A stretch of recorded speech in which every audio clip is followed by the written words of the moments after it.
How to use Red Ruby Eye Mask. Step 1. Start by cleansing your face.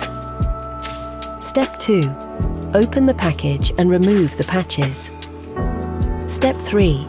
The two patches come together with a protective film between them. Separate them. One of them will then be uncovered without the protective film, ready to come in contact with your skin.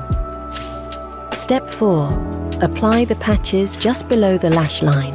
Then, remove the outer film and tap gently to smooth the patches. Step 5. Relax and leave the patches on for 15 minutes, letting the mask work its magic.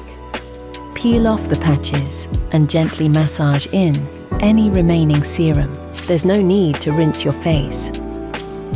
Enjoy the Red Ruby Eye Mask experience.